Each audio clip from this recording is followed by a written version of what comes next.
Welcome to the STARS program, seniors taking active roles in society. And now, here's your host, ANITA FINLEY. Dean Webb. He's becoming, pardon the expression, an institution here in South Florida. Of course, even before he wrote his You Turn to God, which was a wonderful, very important book, which talked about, it really encapsulated all the things that they do there at Faith Farm and had the graduates talking about their story, and many of those stories are so compelling. But Dean Webb has another life, and he's had another life. He didn't just grow up on the farm. Well, maybe he grew up on the farm, but he left the farm. He really wanted to do something more. And so over the years, his life has been so extraordinary that he decided to write a book. And the name of his book is An Extraordinary Ordinary Life. And if you have a copy of your March issue, you'll see him on the front. And that's what the book looks like. It's a picture of Dean on the front. And there are many, many stories. I don't know how many there are. There could be 50 in there or more. How many? That, probably. Yeah. Of just little incidents, but it tells you so much about him, and so proud that he's here today to talk about his book. So let's just say it came out, and what's happening with it? Well, it's interesting. People have seen it on Facebook, and they've gone and I just had a secretary post something. She said, I just read the book, and she says, it just made me feel so warm because I was his secretary years and years ago. He was the best boss I ever had, she posted. And she said, and I always loved his stories. And she said, and this book was no exception. She said, I thoroughly enjoyed it. I wanted to ask you about that. Now I know that about your father a little bit more. Did your father ever, was he living when, I don't remember that. What did he know about you before he passed away? Well, I was 12 years old when he passed away, so he just knew me. I was his firstborn son, so he used to take me everywhere. I had an old picture of him in a kind of a tan tailored overcoat, and there I was standing with him in the exact model and a little boy that we looked just like. He took me when he had 12 churches in 5 states. So he had a Cessna 172. He was the original circuit rider preacher, but he used a plane instead of a horse to fly around. And so he took me up to Wichita to the Cessna factory when he picked up his Cessna 172 that he'd ordered, and I flew back with him. And that was really a treat for me. That was really special. I mean, so he kind of took me everywhere he could go that he could take a son. And he was very proud of me, and he always wanted to have a son, and he eventually had another one, but my brother Jerry. But anyway, he was always gone. He was so busy. But when he was around, if there was any way he could take me on a trip or anything, he would always do that. And he would fill my head full of things like, son, I don't care what you want to do. If you want to do it bad enough, you can accomplish anything you want to accomplish. And I always think about that when I hear our graduation speeches. You mentioned the You Turn to God book, our graduation speeches from Faith Farm. A lot of those guys are programmed negative stuff, in their mind, like, oh, you'll never amount to anything. Oh, you won't. And I'm telling you, that has effect on a little kid. It instills deep roots in you. The words can build up or they can hurt really bad. They can block when you're thinking about doing something. That tape in your mind, oh, you can't do that. I never thought anything was impossible for 2 reasons. Number one, if you thought it and believed it and worked hard enough, you could get it. And second of all, you could also pray and ask God to pitch in and help you too. So between the two of us, I never felt like you could fail. That's so nice. Well, so your father, of course, and you do talk a little bit about him in the book because he was very religious, very strict. But then you also, your mom was really important to you. Yeah, she was kind of the anchor of the house. She was full-blood German lady, and she was a hard worker. And the thing I remember most about my mom is she was kind of heavy set, but when she'd go from the kitchen back to her bedroom, she'd run in place, like she was running in place, except she would, like Tim Conway, she'd make little baby progress steps, but she would run all the way back just in place, like she was running in place, except she was taking 1,000 steps to go 50 feet to the back of the house, That's and then do very the same thing back. interesting. So that's how she got her exercise. And Did she have a statement for you that you remember? I don't really. No, the thing I remember about my mom is she was a total support for my father.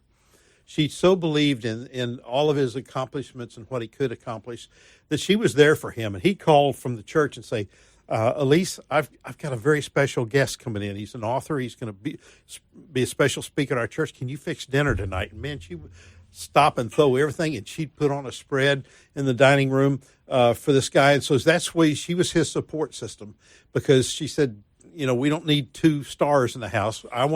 You need to be able, whatever you can do, I'll be there for you. And she was.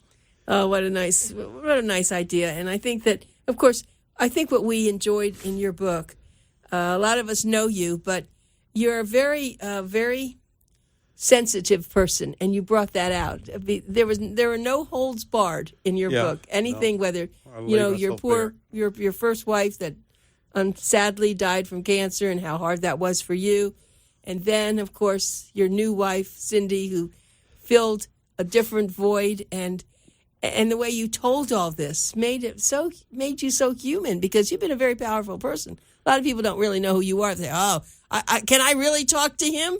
But you see, that put a different side to you. Yeah, because I relate to the down and outers and the up and outers alike. I know I'm not really intimidated. I mean, having been a stockbroker, I usually was the poorest person I knew, okay? Because I was telling how these guys had where to invest their money. But yet I was always trying to help the down and outers, the people that needed help, that wanted help and couldn't do it. I never had a lot of patience for people who didn't care for help or didn't want help or were on the take, so to speak, had a gimme mentality. But people who really wanted help, I always wanted to give them a leg up and help. And that's probably why you wound up at Faith Farm, which is and I don't ever want you to be on the show without just giving a little bit of a summary of what it is, because there are people who from time to time have never listened to our show before. Yeah, well, Faith Farm is a 65-year-old drug and alcohol recovery program. It's been around since 1951. We're on 1,600 acres total over 3 campuses: Fort Lauderdale, Boynton Beach in Palm Beach County, and 1,500 acres up in Okeechobee. And we've got 445 beds, 20 women, the rest are men. And we basically are self-sustaining in terms of our micro-business enterprises. Through our thrift stores, our cattle, our orange groves, whatever. Everybody works every day. And that's how that makes it free for them. Plus, the interesting thing about it is, while they're in our program, other people are out working, punching a clock and working a job every day. So when we make them work in the program, which covers everything, we get them up to speed so they can, when they graduate, they can blend in and they have the work ethic, and they have because we get them at 6 every morning. They're up, and they're used to getting up, going to work, and they blend in, and they maintain their ability to maintain a job a lot better, I think. And I was curious. So if they don't have any clothing, or they come to you and they don't have anything, you of course have clothing. They get it. Then are they responsible for washing, keeping everything clean like they would at their home? No, we do have a huge laundry facility at each location. We have guys that do all the washing and drying of our linens, their clothes, whatever. But they're expected, though, to be clean and to wear everything proper. Right. And so that you have shoes, you have lots of things that they have. So now where someone maybe was down and out, they didn't have anything, they now do have things. Yes. And when they get ready to graduate, we have a little shop we call Birdines. And they get to go to Birdines. They don't even know what Birdines is. I know what Birdines is. Okay, people. So they can pick out. It's like a Macy's was before. Yeah, they pick out shoes and a suit and everything for graduation. Shirt and tie. I didn't know that. See, now here, how many times have you done this with me and I never knew that? Well, there's so much to tell. It's kind of like somebody said, I was talking today, I don't even remember what it was. They said, "Oh, is that in your book?" And I went, No, that'll be the second book he writes. There's just so much. You can only put so much. Right. And, Well, you had something exciting happen to you. Tell me what it was. You wanted to share that. Last week, we had a situation where a kid, he was an addict, and he was going before the judge on April 16th. And our intake officer up at Okeechobee was working with the attorney and the judge and providing a letter telling him that we were going to save a bed for him for when he was released. And we were hoping that the judge would remand him to Faith Farm instead of incarceration. What did he do? I don't know, but it was a felony charge. Oh, it was a serious charge. It was a serious charge. Yeah, I don't. And he was an addict, though. Yeah. I mean, are they always together? If you can do a felony and not be an addict. A lot of people do horrible crimes to get money for drugs. I mean, 88% of our prison population is incarcerated from a drug-related incident. They're doing crimes to get drugs, whether it's burglary or robbery or whatever. So 88% of the population is drug-related, at least indirectly on doing a crime to get money for drugs. So this was no exception. I don't know what he did. I have no idea. With 600 intakes a year, I can't keep up with all the stories, but every now and then something touches my heart. And this one did. This lady emailed me. This kid was her nephew, and she I don't know how she got through to me, but she got through. And I told her she wanted help at Okeechobee, and I said, look, I will alert them to be aware of this guy's not John, middle name, last name. She used all three names when she talked about her nephew.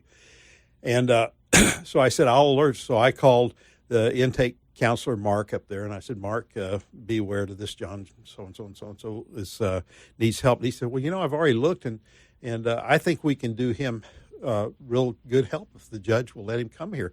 He said, I'd rather him come here before his sentencing on the 16th, before he has to go through all that. He said, if he comes, he's kind of more inclined to do that and all that. So anyway, bottom line is Friday I got word John arrived. So I emailed this lady, his aunt, and I told her, I said, I just got word from the intake counselor that your nephew, John, has been admitted to Okeechobee. Well, let me just tell you, she sent me this email, and I'm reading it off my phone. Dear Dean, John, his full name she used, was in deep despair. He couldn't face going and dealing with people. Before he got in the car with my sister, he said to my sister, his mom, that he was going to run away from her. And in the car, he refused to speak to her. His level of anxiety was so high. When John got up, Mother drove up to Okeechobee, says, Mom, look! There was a sign that says, Welcome home, John Jacob. My sister couldn't believe it. She told me that her son doesn't have any friends, especially male friends. Oh, excuse me, that when someone comes, they put their name up there? Oh, I didn't know that. So they were welcoming him, and no one ever cared before. Nobody. Okay, I got it. So there was his name on a sign. I got it. Yeah. And, of course, all the guys that get as many people as aren't in the fields working or something to come out to greet a student up there. She said that everybody there was so happy. My sister and I were on the phone.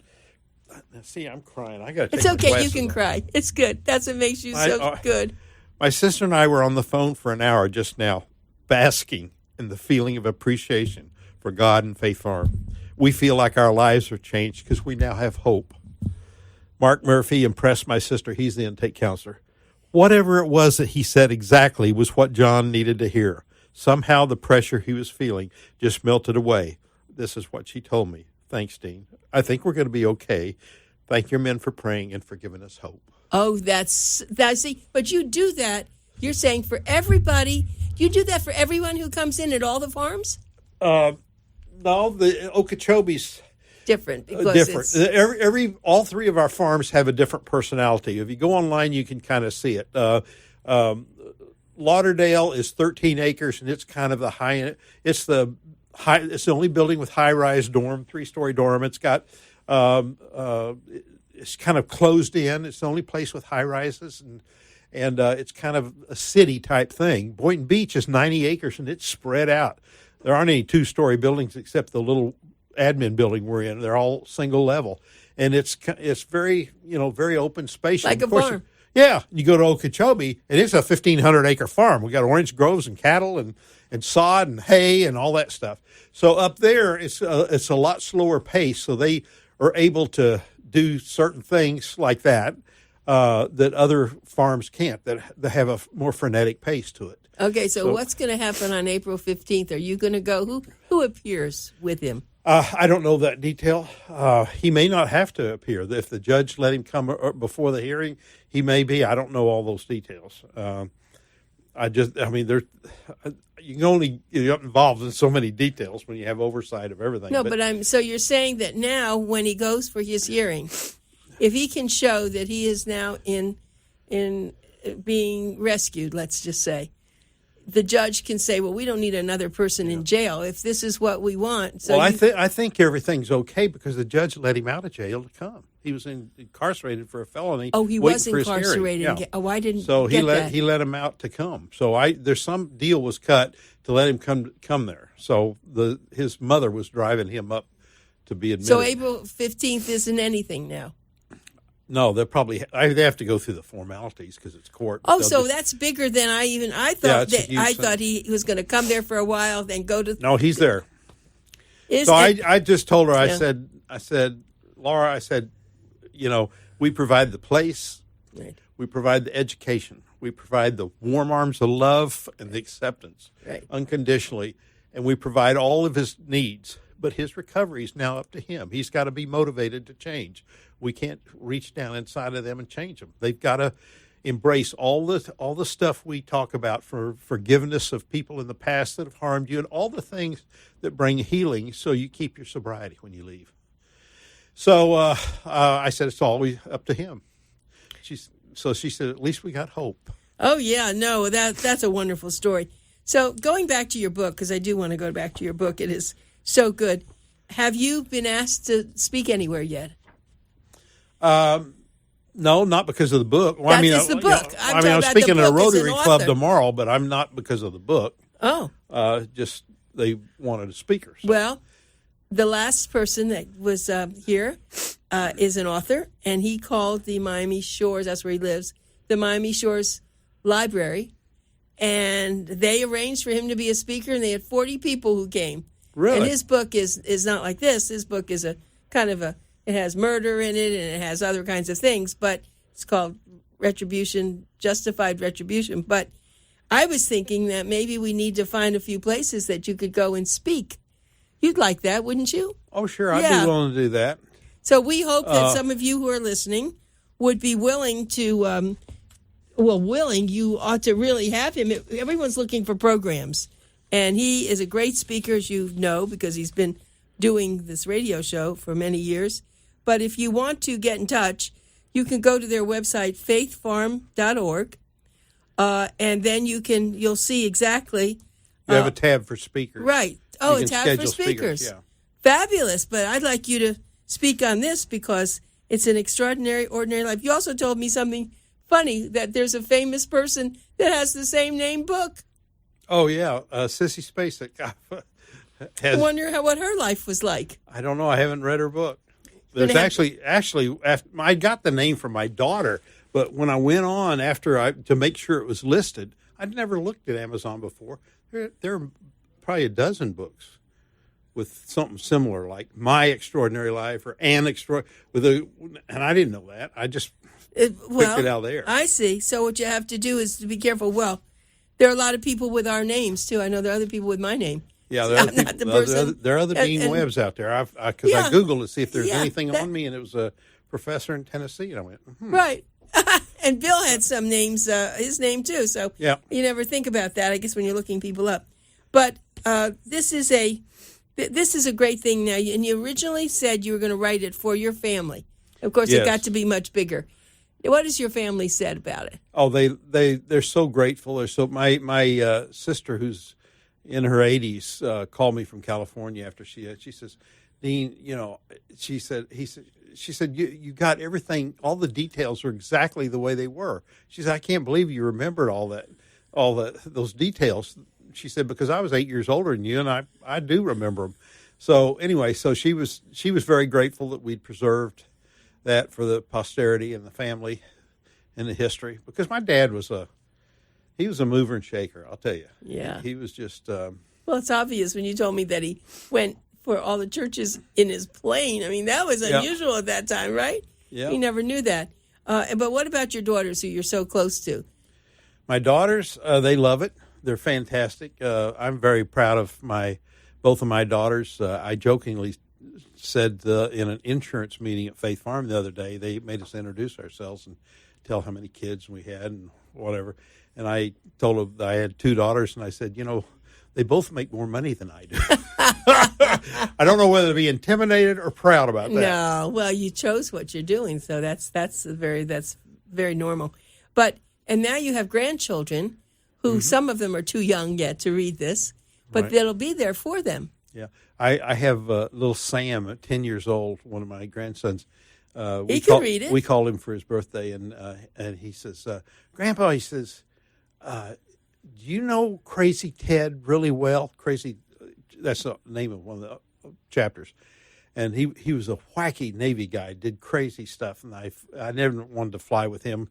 I mean, he did stuff like dropping jeeps in a roundabout in the center of New Jersey. He buzzed Soviet ships and scared everybody. I mean, he was just crazy. But anyway, I said, Sam, no. I said, I flew with him. I tried to avoid it, but I ended up on 2 or 3 trips in my life with him, both here and overseas. I said, but he was so crazy, I didn't really like to fly with him, but I had to tell about him, So he said, well, I just wonder. He said, I'm reading it a second time now. He was attracted by Crazy Ted. Well, of course, because he's 10 years old. But isn't that great that he had something of yours that he just loved? Yeah, it was really neat. Well, and Cindy, of course, she loves what you did. I know that. Yeah, she loves that. Matter of fact, the book I just gave, I've got another version of that, a second version where I added a chapter on Cindy.